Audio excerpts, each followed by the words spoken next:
banks.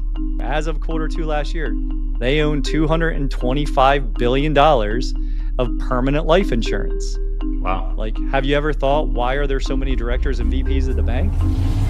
Jason Sipple is a senior wealth strategist at the Money Multiplier. He's also a multi-time Ironman finisher. He lives out the principles of future self-thinking and exponential transformation. He has helped thousands of clients, from physicians to entrepreneurs, rethink traditional finance and gain control of their cash flow using structured insurance policies. Why have banks 4x'd the amount of whole life they bought since 2012? I don't know. Like, do they know something we don't know? And then you start understanding the families at the family office, like the families that have over $200 million. Yep. And that's when they get to that level, that's when their money is actually running the family office. And I know from hearing from people that actually have this, that's $1.5 to $2-3 million cost a year. And the foundation of all that. This is my time. I'm on the rise. Hi, I'm Kyle Stevenson, and you're listening to the Assets and Orthopedics podcast. This show is for high-income professionals who want to think like the wealthy. We focus on elevating mindsets, building empires, and creating a lasting legacy. Our goal is to empower you with financial intelligence, long-term strategies, and the mindset shifts necessary to achieve true financial freedom. We dive into real estate investing, entrepreneurship, and wealth-building systems that help you break free from the grind and live with purpose. At Legacy RX, we live by a simple creed. Be bold, embrace the hunt, unleash the beast. It's time to take action, design a life of purpose, and fearlessly pursue the freedom you deserve. Enjoy the podcast. All right, welcome back to the Assets and Orthopedics podcast.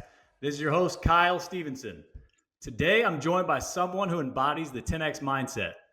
He is a senior wealth strategist at the Money Multiplier. Please welcome Jason Sipple. Welcome to the show, sir. Hey, thank you, Kyle. It's awesome to be with you, brother. Absolutely. This is great. I'm excited. This could be a great 45-minute conversation here with Jason. I'm going to give you a little intro, and then we'll get started. Sounds perfect, man. Let's rock and roll. All right. So as I said, Jason Sipple is a senior wealth strategist at the Money Multiplier. He's also a multi-time Ironman finisher. How many times again? 5 times. 5 full Ironmans and a lot of half Ironmans. He's a passionate student of personal growth. He's a big believer in the work of Dr. Benjamin Hardy as well. He lives out the principles of future self-thinking and exponential transformation.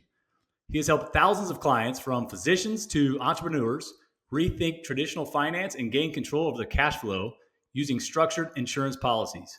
Known for his down-to-earth style and strategic clarity, Jason combines financial education, personal growth, and long-term legacy planning to empower his clients to become their own bank. Whether it's crossing the finish line of 140.6 or building generational wealth through infinite banking, Jason is here to show us what's possible when you stop thinking like a consumer and start operating like an owner. If you're a high-income professional who wants more control, more velocity, and more freedom, this conversation will show you the mindset and mechanics to get there. Let's dive in. I love it, man. Thank you for the warm introduction. And the easiest way to say it, if you're looking to set yourself up with a whole life income machine that's tax-free, that's growing away from the government, if you like the idea of control and guarantees, then you're in the right place with Dr. Kyle and myself. So this is awesome. Hey, if you don't mind, let's get started with your story and how you first found the infinite banking concept, and then how you joined the Money Multiplier team. Okay, so 2 similar questions, but different. Okay. So let's see. I tell the story a lot of different ways, but the easiest one is, I was in the back of a mastermind where I was one of the leaders helping people reach the next goal, right? I was supporting the guy in the front of the room and saying, what's your big vision? What's your dream? Who do you need to become? And he's leading people through and rah-rah and getting them pumped up, and they're all getting excited. How much money you're going to make. They're all dreaming big. And I broke down, started crying. Just standing there, supposedly leading. He's introduced me as an Ironman. Here I am, just tears pouring down my face. Devastating. I looked at my one friend, guy I'm still close to this day, and he's like, Sip, what's wrong, man? I'm like, I don't know. I'm just not in the right place. This is not my dream. And I found myself building someone else's dream again. Like, I had left corporate America. I joined this group to grow my peak performance coaching business. And here I am helping him grow his business. And I realized I had a lot of unhealthy rules around money, not just about conversations about money, but just in general. So I went and asked for help. You know, finally got humble, got on my knees, said, okay, God, what do I need to do? Get help, get a money philosophy. So I went and asked my buddy who's a fiduciary with 40 wealth management offices nationally. He's right here in Orlando with me. And it's like, Rep, I need help, man. And he handed me a book. I read that book, Kyle. I know you've read this book. I read it in one night on a Tuesday. Don't be impressed. It's only 91 pages, a giant font, right? But I read it and I thought, this can't be true. If this was true, every single American would do this. Mm-hmm. I read it the next day again, and just to make sure I understood, and I called him up and I cussed him out. I was like, Rep, what the bleep? Like, why do you tell me about this? I've known you for 2+ years now. And he's like, Sip, you weren't ready. Mm. And it was the truth. I wasn't ready to hear what he knew because he had learned directly from R. Nelson. And this is the book we're talking about. He had learned directly from the GOAT of this, unique thinker. And it really comes down to our mindset and our thinking. And that's what I fell in love with, because the book shows you here are the rules of the game with money. And in my mind, more importantly, here is your human nature that you need to understand, to be present to be able to get the outcome that you want. That's really cool. Yeah, thank you. Powerful. Yeah, it was. Yeah. It was. I mean, it's literally that low point in my life. Like, I had always been an achiever, right? You kind of give a little bit of an idea of how I'm wired. Like, someone tells Mm-hmm. me, surgeon told me, hey, you back surgery. Hey, doc, what can I do? Well, you shouldn't run, you shouldn't lift. And that led to multiple Ironmans and a pretty beat up hips and things now, but we'll get through it. We'll heal that too. So, Goodness. Yeah, you're a beast, man. I just finished my first half Ironman, and I obviously talked to you about it before it, but I give you a lot of respect to do a lot of those and 5 full Ironmans. Could not even imagine. well, now we got to know the date you're going to pick yours and sign up for your first full now that you got a Yep. taste of it. So, Yep. just so you know, I some of got, those halves were some of the worst races I've ever had. So, they can be way yeah. harder because you can go in a little bit more confident. For an Ironman, like, you're scared. You're like, I could drown. 2.4 miles is not a joke. Oh, yeah. So, No, you're exactly right. We'll talk about that a little bit more later because the training aspect of it is, just as daunting time-wise specifically, sacrifice on the family, right? yeah. So, Yeah. yep. Yeah, All we'll right. keep this focused on, and you had your second Yeah. question around how did I end up, partnering with Brent and Chris Noggle and Yes. kind of money multiplier. I believe I already mentioned him once, the big guy, but I believe God kind of had that in the cards because all I wanted to do was infinite banking. I read all the books, what would the Rockefellers do? I read a whole bunch of Mhm. other books, like anything I could find out there about this. I actually was so crazy about it. I wrote a book about it before I ever talked to another human. I mean, not a book, but like 64 pages of my experience, my takeaways, what it meant to me. That's great. And then I pulled it back because I was like, that's not very integrous. Like, I hadn't even talked to someone or solved a problem yet. And so then I was working with my mentor, who's incredible, just one of the understands tax planning, estate planning, annuities, like understands the whole financial picture. But I'm like, I don't want to do all that stuff. Mhm. Not yet. I just want to build foundations. Like, if you can't pay yourself first, if you can't save, if you don't have a vehicle to save an opportunity fund, well, all those other things don't matter as much. Because most Americans are last in line for their money, Yep. right? They're last in line. Even the doctors, the high paid professionals, they're giving their money to everyone else and paying interest, Mhm. and they don't understand the environment they're playing in.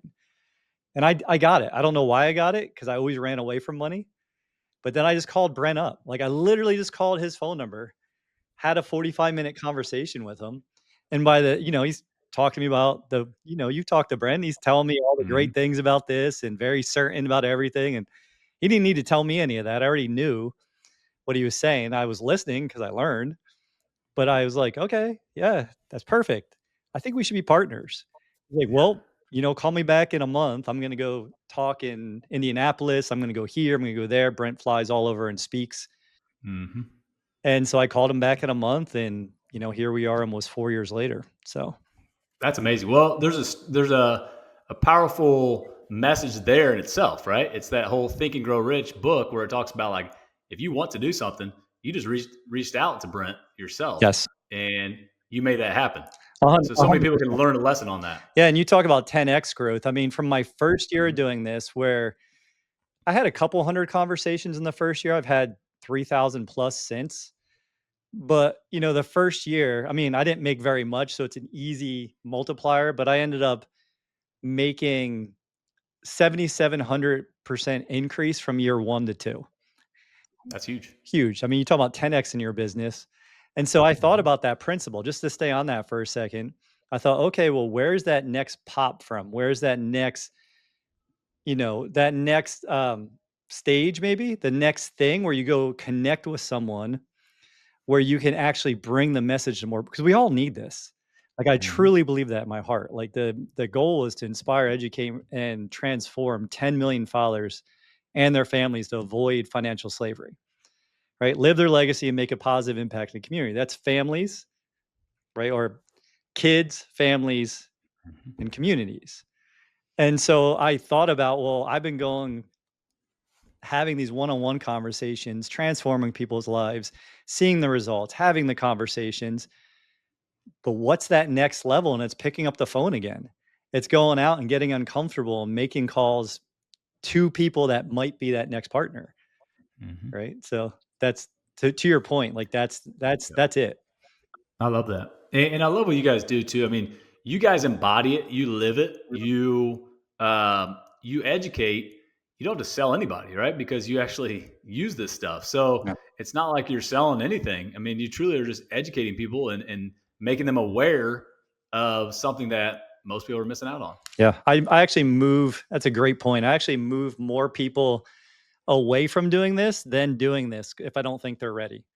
Because Mhm. what I mean, it's the definition, whole life.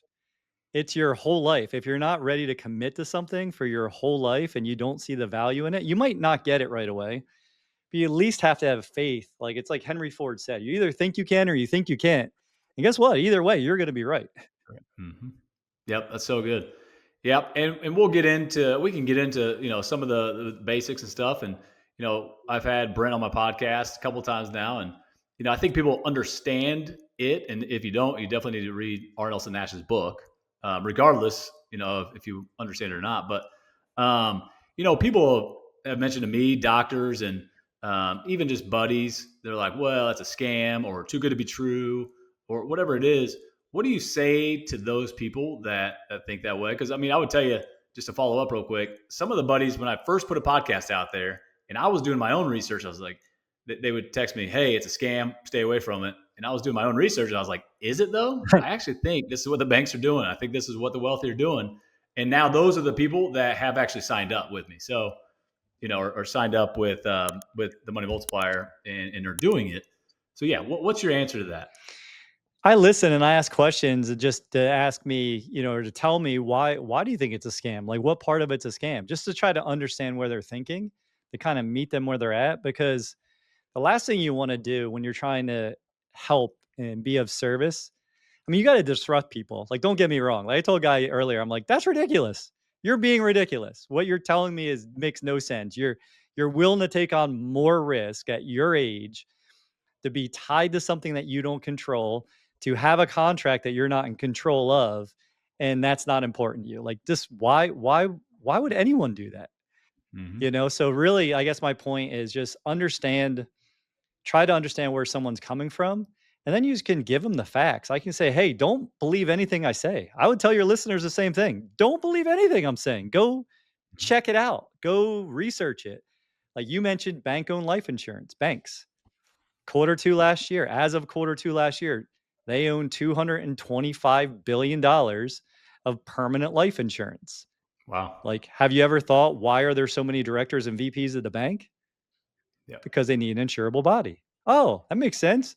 Okay, well, why have banks 4x'd the amount of whole life they bought since 2012?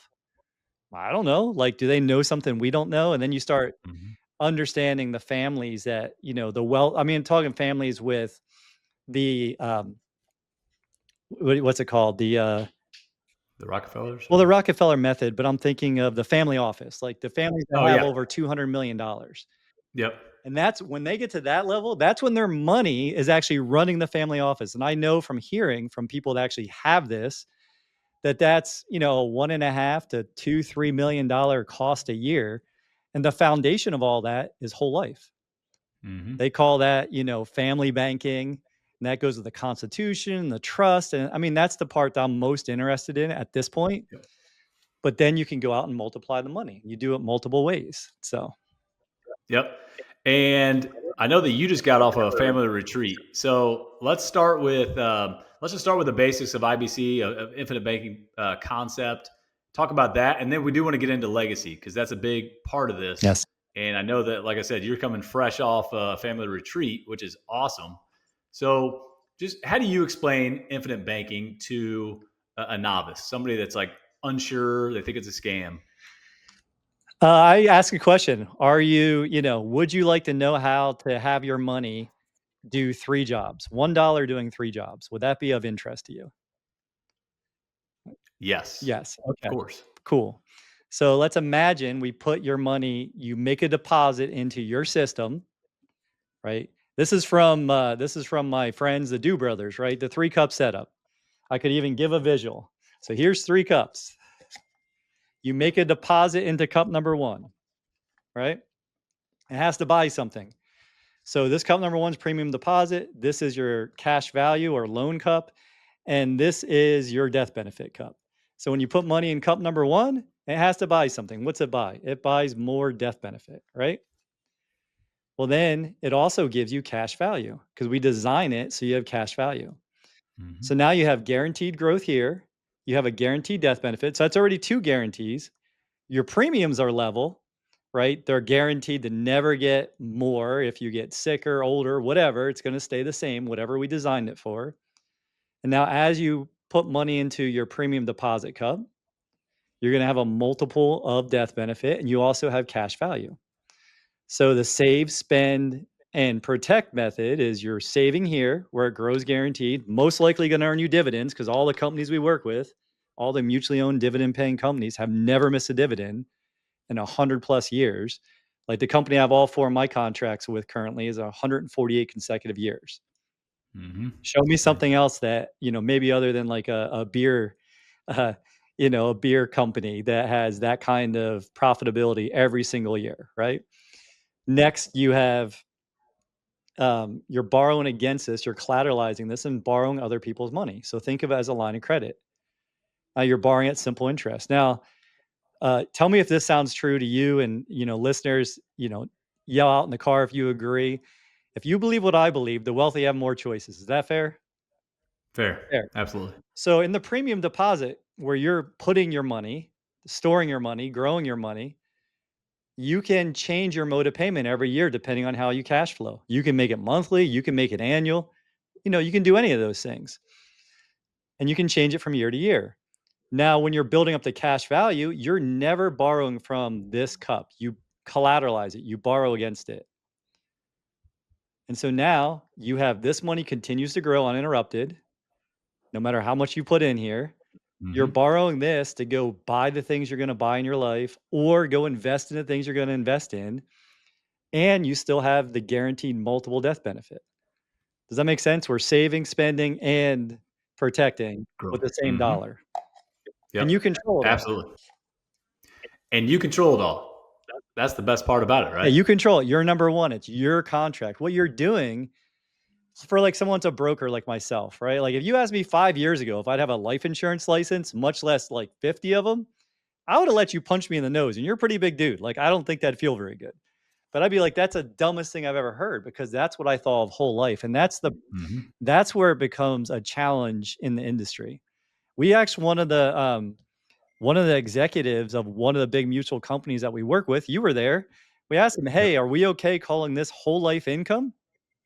And he said, yeah, you can call it whole life income if you want, because that's the reality. Like if you knew every dollar that you put into a system comes back tax free, would you hesitate to put more in? The answer would be no. No. No. Nope. And that's the hesitation, right? Is the hesitation is probably just what we've been taught growing up, the traditional mindset, the Dave Ramsey, the Susie Orman.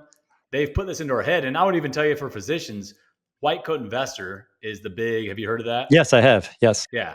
And so even he talks about buy term, invest the rest. And so that's just what's in people's mind. And when they hear whole life insurance, I remember when I was a resident, people were like, just get term, never get whole life. It's a scam. And those people that told me that are the ones that also have it because of what I've done with my podcast. Right. That's incredible. Congrats on that. Yeah. No, thank you. And it's really just opening people's minds up to this stuff. And it's like, oh, so if that's true, then why wouldn't I do that? Yeah. Well, I mean, think of this, the stats. Like in 1978, 85% of Americans believed in whole life. 85%. By Wow. 1985, only 55%. Why? Because of Ralph Nader, because of the FTC report that came out. They called life insurance a black box, no transparency. And I don't know what the industry was like then, but it's been around for 200 years. So it was set up for, by one of our founding fathers.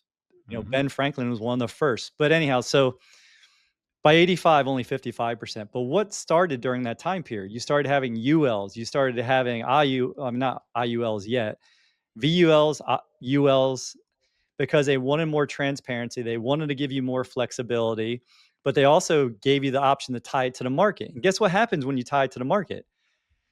It goes up, it goes down. You don't have any guarantees. You're kind of Mm-hmm. taking the guaranteed element away from it of what whole life is supposed to be there to protect as an asset. There's an article from Ernst Young that says you should put 10 to 30% of your income into whole life as an alternate asset.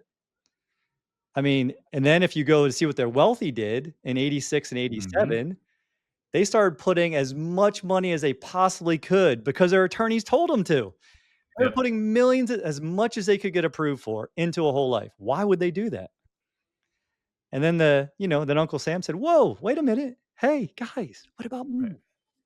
And we had the law in 88, which is TAMRA, right? Where now that you need someone like me that can specially engineer these things because they made the MEC 7 pay, they made all this Mm-hmm. stuff. You can't just do a single pay policy without it being a MEC, and MEC being a modified endowment contract, a taxable event. But the government just said, hey, I want some too. You guys can't have this giant thing that grows without us involved. Like, how are we going to pay for anything? Mm-hmm. So I think it's Yep.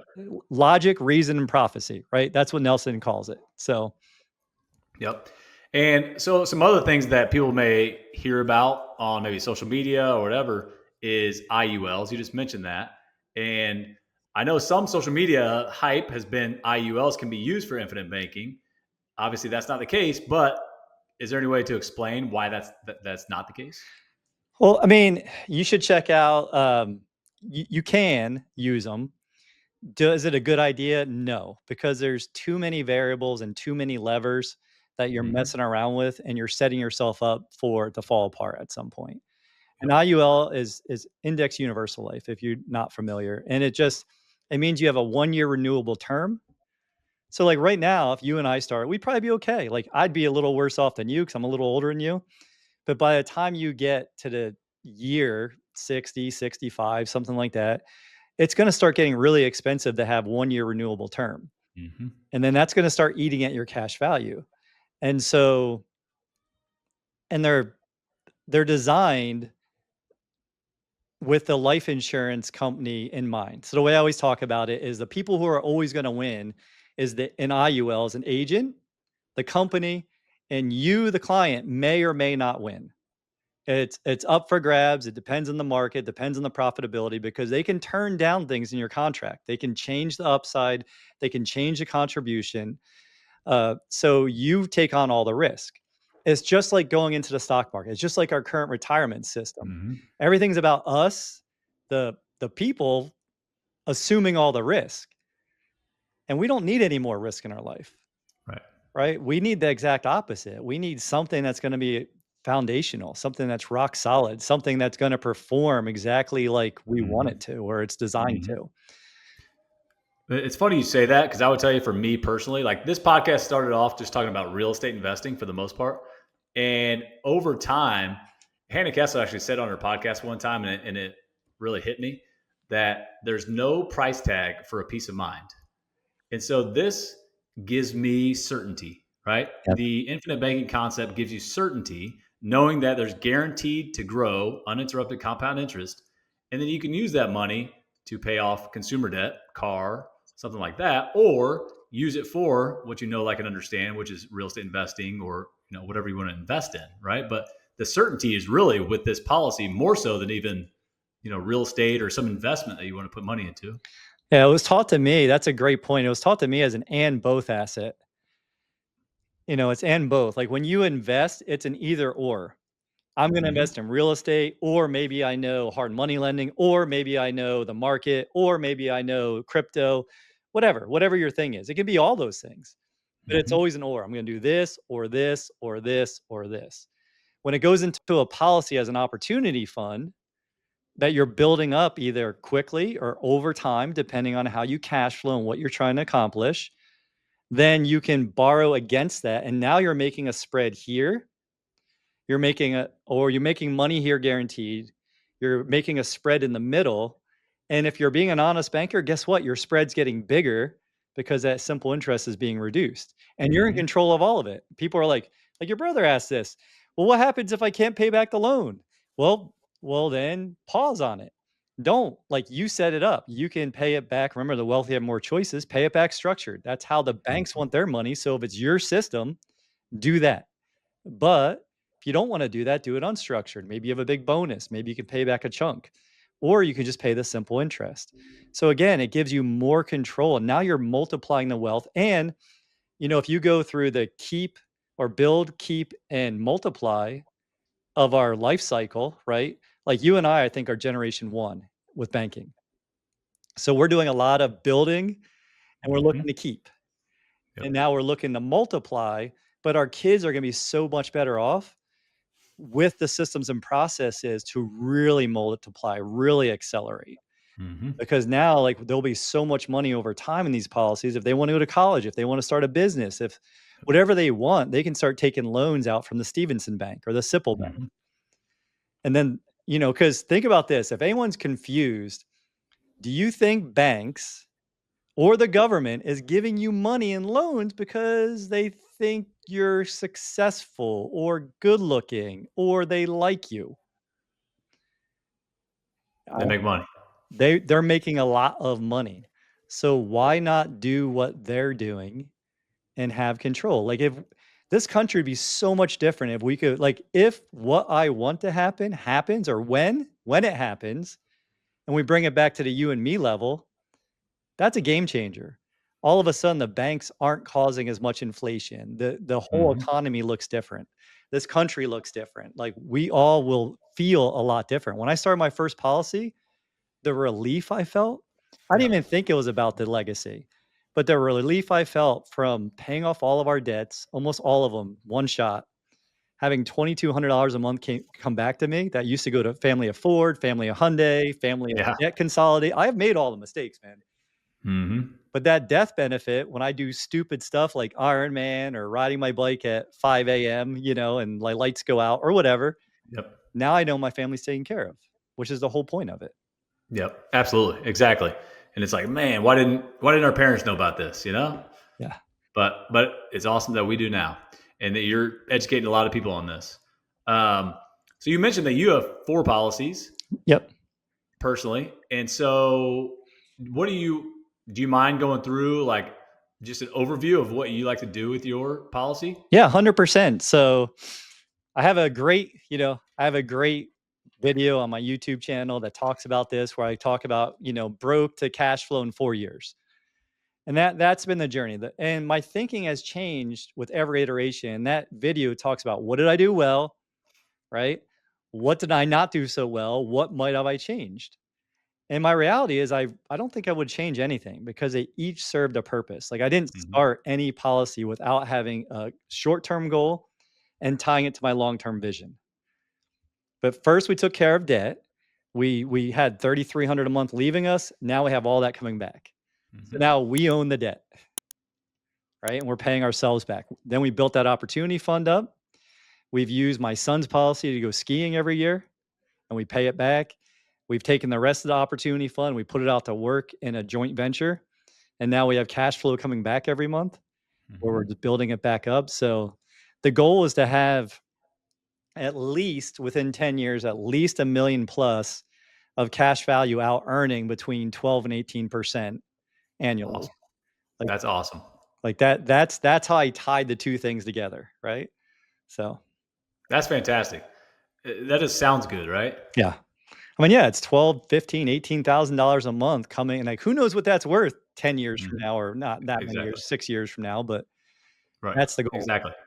No, I love that. And another thing that we could even touch on, because again, a lot of listeners have, I was on a White Coat Investor podcast a month or two ago, and so that actually brought some new listeners here, which is awesome. And then people have reached out. They're like, "Man, you're talking about so much stuff on your podcast than even what they talk about on White Coat Investor." I'm like, "Yeah, that's the beauty of it." So 401k is a big thing that White Coat Investor would talk about, right? Like max it out every year, and then you read the book, The 501k Plan. Ted Benna, the founder of the 401k, has a forward in there that talks about why the 401k, he just created it as a supplement to your retirement. It shouldn't be the full retirement. Yeah. But there's so many physicians out there that I think they think like the middle class, unfortunately. And so they're like, oh, I'll just max out my 401k and then later in life, I'll be set. Well, I don't think that's the best game plan, right? And so why is this so much better than a 401k? Well, I mean, you're pretty good at science, right? I'm guessing with what you do. I think so. Yeah, you're decent at it, working on people's bodies, right? Right, right. So, I mean, I've asked a lot of people this, but I think you'll know the answer more than most. When we did science, like back in maybe your AP bio class or wherever your kind of love for science started, like how many variables did you want when you were trying to prove a hypothesis? As little as possible. As little as possible. So then with these 4 questions, this should give you an idea of the game you're playing. We can tell a story or I'll give questions. Do you know when you're going to no longer be here, when you're going to graduate? No. Okay. Variable 1. Do you know what inflation's going to be when you're ready to retire? No, but likely higher. Yeah, but we don't know for sure, We right? don't, we So, don't know. okay, do you know what your taxes are going to be? Are they going to be up or down when you're ready to retire? We don't know, but they could easily be up. Easily be up because that's the only way Uncle Sam's either going to raise them, but he probably won't. He'll probably just tax more things. Mm-hmm. That's the sneaky way of getting around, not making us feel like we're getting taxed higher. Right. We're just pay taxes other ways. And then finally, do we know what the market's going to be? Is it going to be up or down? Because it makes a big difference when you retire if the market's up or down and Mm-hmm. how far your money's going to go. No, we don't know. Okay. So rather than doing that, 4 variables you don't know, you can't control, why not build a system that you control? Because you're smart enough. If you're listening to this, you're smart enough. And whatever you don't know, you just don't know yet. So you could build up a system over time that'll give you more, or it could be just a supplement to your 401k, but it'll give you more. Like my CPA asked me, Jason, why the bleep are you putting so much into whole life? You're going to be taxed through the roof on this, this year. And I said, cool. I'll be taxed now when I know what the taxes are, historically Mm-hmm. low. It's super uncomfortable. It's the reason I started one of our policies because I'm like, I am not giving Uncle Sam 40K in payroll taxes I wasn't expecting. And so I rushed and started the second policy myself and wrote one check for 20K and the next check came out of the policy, Nice. because I figured if I pay him 20K, that doesn't do anything for my boys, my wife, protection wise. Right. It's not multiplying the money later. And I'll never earn money on that money again. Why not just, and I actually helped another guy who's huge in the podcast industry, like helping some of the biggest names we all know, and helped him set up a similar policy like that for him to start stacking money for taxes. And you have to be patient though. You have to know like year 1, you won't put the money in and have all the access for whatever that tax bill might be. But over time, you actually put money in, get more money than you're putting in tax free, and pay the tax guy. Mm-hmm. So it's just a matter of where you're storing your money. Right. Yep. So, Absolutely. Yep. No, that's great. And so, yeah. And the other thing too is you've mentioned this multiple times, control. 401k, you literally partner with the government. They take all control until you're 59 and a half or whatever, 59 and a half to 70 and a half. And you literally can't touch it. unless you want to take out a penalty. So with this, you're literally borrowing anytime you want. You have full control over it. 401k, you do not. And I'm not saying this is an investment. 401k is more of an investment. This is not, but you literally have no control over that. Yeah, and someone is making more money than you are. Because if you go to like hedge funds, there's a hedge fund I'm aware of that they're getting a 23.5% return on average for the last 7 years. But you have to have like $200,000 or more, $500,000 to be able to go into this hedge fund, right? But why are they getting a better return than the actual market? Because the wealthy are playing a different game, Mm-hmm. completely different. They're not playing the same game as contributors, as the people who are making the wealthy rich. Yep. The wealthy will keep taking our money as much as we can put into the 401ks, to the different things. I mean, I've heard crazy stories about, people going in for IPOs and like, oh, we're just turn the pipes. And the person that went to this meeting, in New York was like, what do you mean the pipes? Oh yeah, yeah, we're just gonna, we'll move some stuff and we'll make it worth this much, and then like it'll elevate it. And then he's like, so it's like, yeah, that's just what we do all the time. And I was like, what? But you have to understand that there's just a different game being played. It might make you mad. Mm-hmm. If it does, I hope it did. Yep. Go read the book and see why we're talking about this stuff. So, Mm-hmm. and this is That's not the great. only solution too, by the way. I have doc friends who, they do dividend paying stocks. They borrow against their stocks. They buy houses. They do it that way. You can do this a lot of different ways, but if you want the most control and use the and asset and have that long-term vision, then this is perfect for you. If not, Mhm. cool, right? It doesn't have to be. Sure. Sure. Exactly. Well, so a lot of physicians I talk to, especially the young ones, I mean, really all of them, they all, what's your ultimate goal? Oh, my goal would be to have money that I can pass down generational, generational legacy, if you will. And nobody knows how to do it. They just think, oh, okay, I can work hard as a physician, make enough money, and then later in life pass it down to my kids, my grandkids, and beyond. Well, how do you go about doing that? Nobody really knows the how. Everybody knows what they want, right? So you just came off a family retreat. I saw it on social media, which is awesome. And what would the Rockefellers do? Garrett Gunderson, he talks about that a lot. The family constitution. So walk us through that. What is the family retreat? What did you guys talk about? Do you guys have a family constitution? Walk Oh, us through it. yeah, no, thank you, man. This is what I'm most excited about. So, thank you for that was a beautiful intro to it, and I really, really appreciate it. This is our second annual, right? Last year we went, we did family vision boards, family values, and I got the feedback from my oldest son, my 22-year-old, and he said last year it seemed like we were just kind of, it was cool. We watched some Jim Rohn, have a magnet to your future. We set our values, the vision boards, and it was 3 days, and it was like pulling teeth a little bit, but we got a little bit out of it because the vision boards have stayed up around the house all year. Well, this year we upgraded it. We did a week. We did the family vision boards again, where this time we just talked about our identity. Who are you and who do you see yourself as? And why is that important to you? And we watched another Jim Rohn video. That was like day one. Then we had to have a major disruption on day two because it wasn't happening the way that it was meant to at that moment. So we had a little bit of fireworks. We had to take a break and then continue family values the next day. I mean, more information than you might need, but just understand it's not going to be perfect. Mm-hmm. Right. So when we did our family values, we actually all did Enneagram tests, like the full one, got the 28-page reports. We actually ran it through AI and we had Wow. discussions about how we could communicate better with each other because we're all such different personalities. Like my wife Mm-hmm. and my oldest are super alike, and my youngest and myself are nothing like them. So it's like we're all communicating different ways. So we wanted to understand how, and that was a great session. And the family values had so much more weight when we did that. And then we also did the 7 rules of wealth by Earl Nightingale, right? And we just reviewed those and we kept stopping the videos and having conversation. What do you think about this? Hey, Connor, what do you think about this? Diego, Patty. And we kept giving our, well, I think it meant this. Okay, is this why you did this? And I actually pulled up our family policies. I'm like, look, and they got excited when they started seeing the big old death benefits later. Like, "Oh, we're Mhm. gonna get all this money." I'm like, "You ain't getting anything. It's going to the trust and this family constitution." We do have a family constitution, but it's not to the point. I've been exploring this for 4 years. Like, I have Garrett's it's called, Legacy Builder course sitting next to me.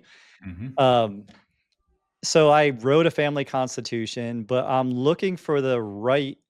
You can go create one, but you're creating it yourself, and you might be creating it without having that long-term vision and just to make it good enough. So I'm looking for the right way to go about it, the best way, the most optimal way, and I'm pretty close. I think by the end of this month, maybe beginning of next month, I'll know more about that. Mhm. And then the estate planning to have the trust own it, right? To all the death benefit goes there, and that's how you create multiple generational legacy. And the way I've heard it, it protects you against the ding dongs in your family. Because you have the rule that every time someone gets married, their insurable interest, they get every time there's a kid, their insurable interest, another policy, another policy. Mhm. And so when people graduate, even if they didn't pay back the system, well, guess what? It gets replenished. And that's how it multiplies. That's how the Rockefellers are 130 plus years into, this system that they created. Like, Mhm. they created family office back in the late 1800s.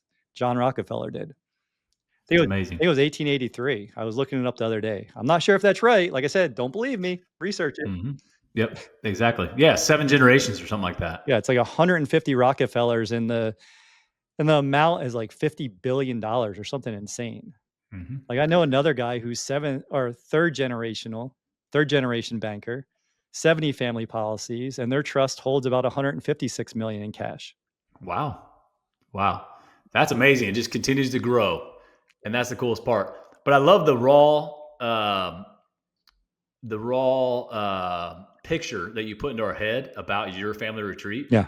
just because everybody goes through that. A lot of people have young kids. I have a 4, 2, and 1 year old, and you see different personalities. But as they grow, like, are they going to just listen to dad talk about this stuff? No, like, they got to be involved. Yep. We got to really educate them to think this way without just firing stuff at them and be like, hey, this is what you have to do, right? They need to understand it the way a kid may understand it, or 11-year-old son may understand it, which is going to be different than your 22-year-old son, right? 100%. It's different than we think about, but as long as they're thinking about it, that's Hmm. a win as a parent, right? Because we're raising adults, not kids.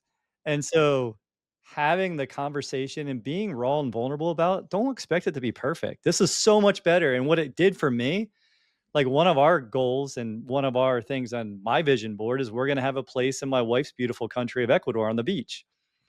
And we're going to go probably live and work there for a month or 6 weeks out of the year during the summers. Hmm. And I was, like, on the beach all week thinking, "Well, this is gonna make that happen a lot faster because now I can Yep. see it. Now I know I can do this.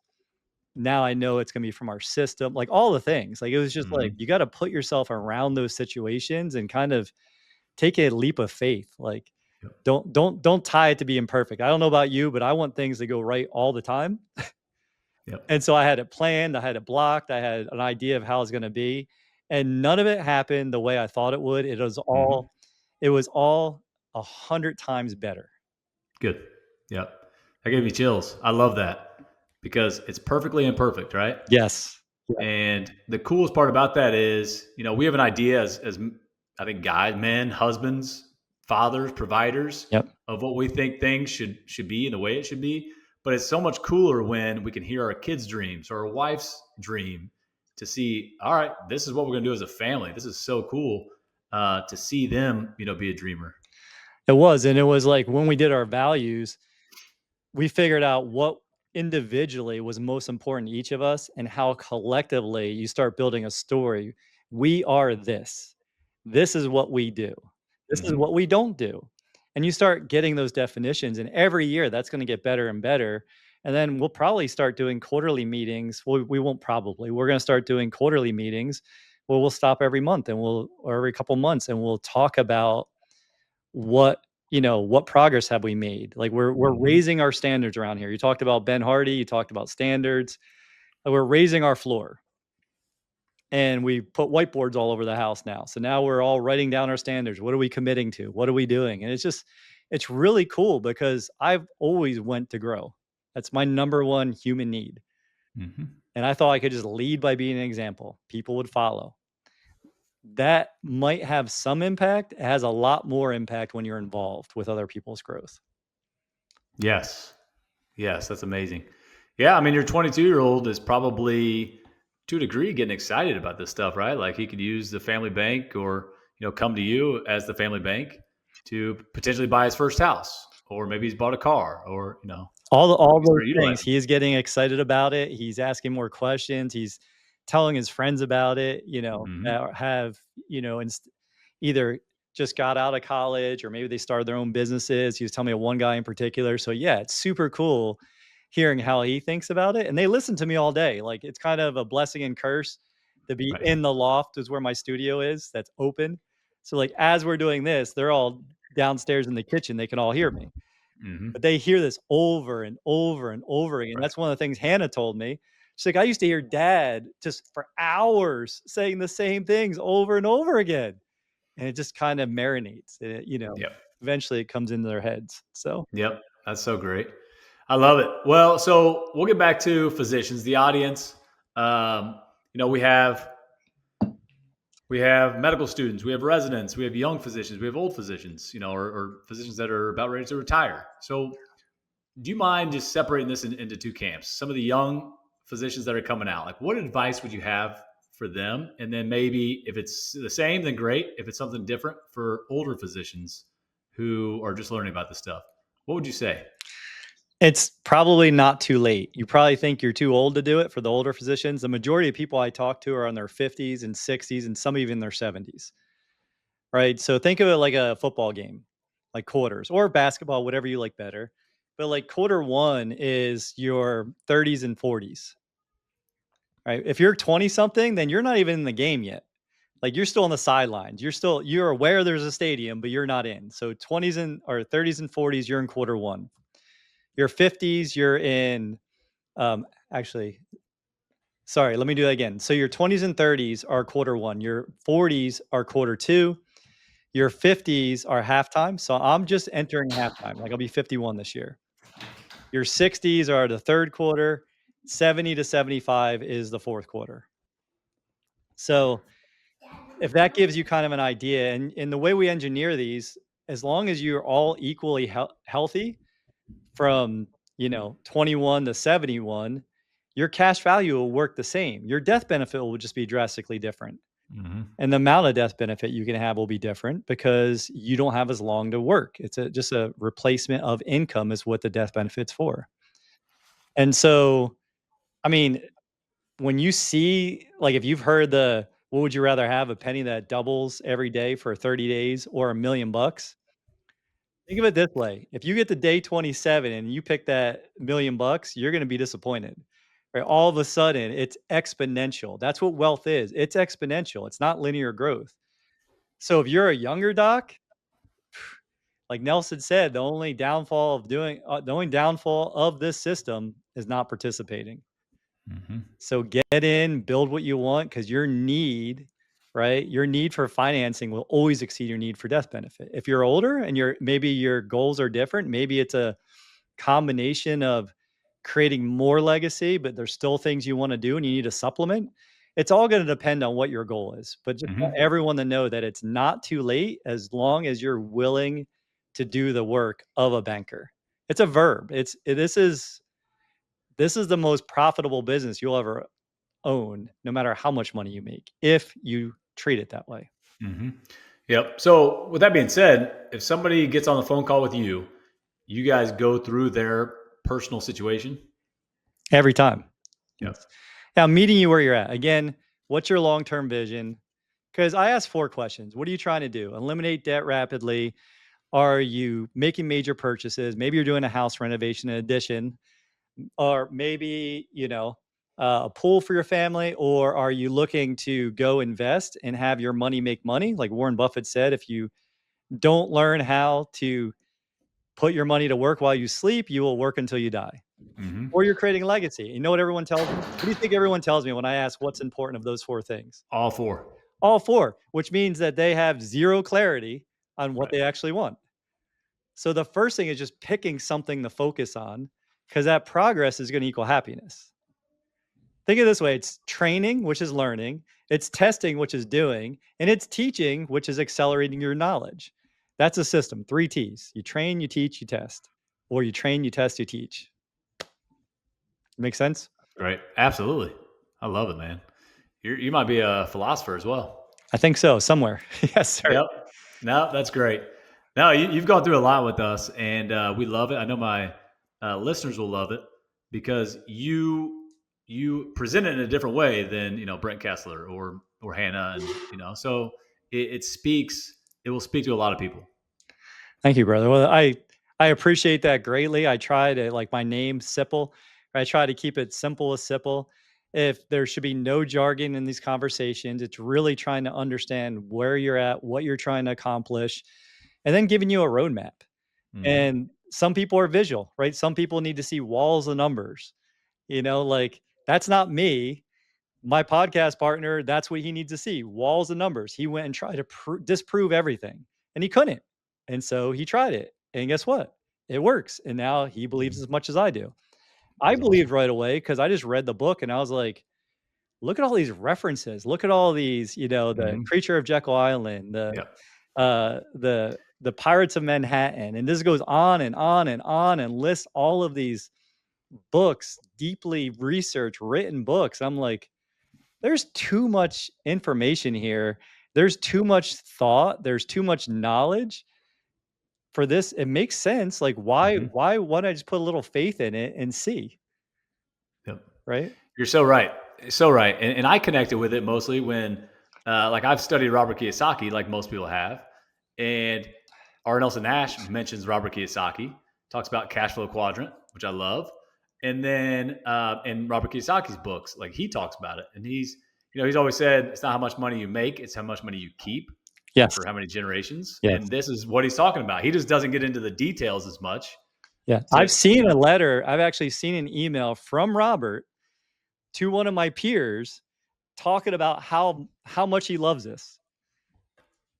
Right. Like, I don't think he's given Mhm. permission to share it, but like I've seen like his actual email, in a closed, not recorded place. And I was Mhm. like, wow, like that is, I mean, he talks about it in Second Chance a little bit.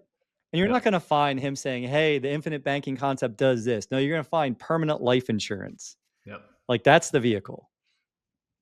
I love it. Yep. Tony Robbins talks about it as well. Yep. Money mastered the game. Yes, sir. Yep. Great book. Highly recommend. All right. Last few questions here. Last four questions. A little round robin, quicker ones. What book are you reading right now? Right now, you actually showed me this Gap of the Game we listened to with the family because I've read it. It's a good revisit. I'm listening to Eckhart Tolle. Um, what's it called? Power of Now. I have a couple going on, and then next to my bed, Mhm. I have Joe Dispenza's Becoming Supernatural, which is still above my knowledge level. I started a few years ago. I come back to it because I think as I'm growing in that spiritual way and understanding more of that stuff, it just energy. It fascinates me. Energy and what we're Mhm. capable of fascinates me. So Yep. those are the three. That's great. All right. What advice would you give to your 25-year-old self? Fail faster. Fail faster, especially if you're someone Great. who can do a lot of things fairly well and you have a lot of choices. It's a gift and a burden. So if you're energetically doing something, you're successful, but it's draining you, it's taking more energy than it's giving, pivot. Pivot. You'll thank your older self in the future. Because I did a decade of something that I knew was a hobby after a couple of years of doing it. But my ego was so stuck to being a medical illustrator and doing medical legal illustrations Hmm. that and I got my certification. So I was a certified medical illustrator. And my ego said, oh, I'm a professional artist. Look at me. This is cool. But I was broke and I didn't make very much money. And I hated the people I was working with, right? Like the culture of it, not the people, the culture. And I didn't know how to pivot from it. And I didn't know what was next. I didn't know what I was going to be when I grew up until this book was handed to me. And I was like, oh, the thing that the thing that scared me the most is the thing I'm going to be teaching people about, which is wild. So cool. So cool. And I totally forgot to bring that up. You are Netter, basically, right? Yeah, well, You were doing what Netter was doing. yes, I was. So, but for personal injury reasons, so not as cool as Netter. Netter got there research new things, to draw things, to teach you guys. Mm-hmm. So, because when you go dissect the body, they're not very, it's not very easy to tell what's a vein, what's an artery, Right. what's going on when you're going through those classes. So, Mm-hmm. It all smells like formaldehyde and all looks the same, right? yeah. Well, we were the people that were taking the organs out, setting them there, and then drawing them like that. Talk about insane. So, That is yes. wild, man. So cool. Yeah. All right. What's your personal definition of wealth? Whew. Personal definition of wealth. Um, you know, I think it's shifting over time. You said the philosopher part. I think my personal definition of wealth is healthy body, healthy mind, and the ability to do what you want when you want. I Mm-hmm. don't think it's a certain number. I don't think it's what everybody thinks it is. I think it's strong physically, spiritually, mentally, relationship wise. It's maybe the definition of wealth is I'll steal this one from someone else. I don't remember who, but is having your grown up kids want to hang out with you when they're grown up. Love that. Love that. Yep. I think that's great. All right. Proverbs 11:25 says, "A generous person will prosper. Whoever refreshes others will be refreshed." If you can make one list, if you can make one lasting impact by giving back, what would it be? This is it. This founding father's mission is to inspire, educate, and transform the 10 million fathers and their families to avoid financial slavery, live their legacy, and make a positive impact on the community. That's a way bigger mission that I'm going to be able to do myself, right? Think about how many people we've helped over the last decade. It's Mm-hmm. 20,000 ish. Bring that to 10 million. And then that I think will lead to a lot of other really cool things with what we're talking about, with actually setting up the structures and processes and education around how do you have these conversations? What do you do with it? The giving back will be the education, and the acceleration will be the implementation of those processes. Mm-hmm. You're on your way. You're doing a heck of a job. And we appreciate you coming on, Jason Sipple. Where can people find you? JasonSipple.com, Jason Sipple YouTube, um, yeah, Instagram at Iron Sipple. I'll share all the things with you, and then you Okay. can share them if you would. I'll put them out there. Absolutely. Hey, man, I appreciate you. You are a rock solid guy, and it was awesome to meet you in person in June out in Whistler. You were, motivating then. You're motivating now, and I definitely thought of you when I was doing my half Ironman. That's I awesome. got a long way to go. I'm super proud of you. I'm super excited for you. And we had a heck of a time whitewater rafting. We had the boat that was the most rule following boat of all of them. And it was fun to be part of. So That was awesome. Hey, we appreciate you, man. Keep making an impact in this world. You're doing a heck of a job doing it, and we appreciate you. blessings, my friend. Looking forward to having you on our podcast to share your story as well. And, we'll continue this conversation. Absolutely. Thanks, Jason. Thank you. This is my time. I'm on the rise. Can't hold me down. Thank you for tuning in to the Assets and Orthopedics podcast. If you're ready to elevate your mindset, build your empire, and create a lasting legacy, don't miss the inaugural Legacy RX Conference on October 24th and 25th in Indianapolis, Indiana. It will be a transformative weekend designed to help you unlock your potential, take bold action, and redefine your future. Visit LegacyRxConference.com to grab your ticket and join the movement. Until next time, be bold, embrace the hunt, unleash the beast. 7. Now it's about time that I take mine. 6.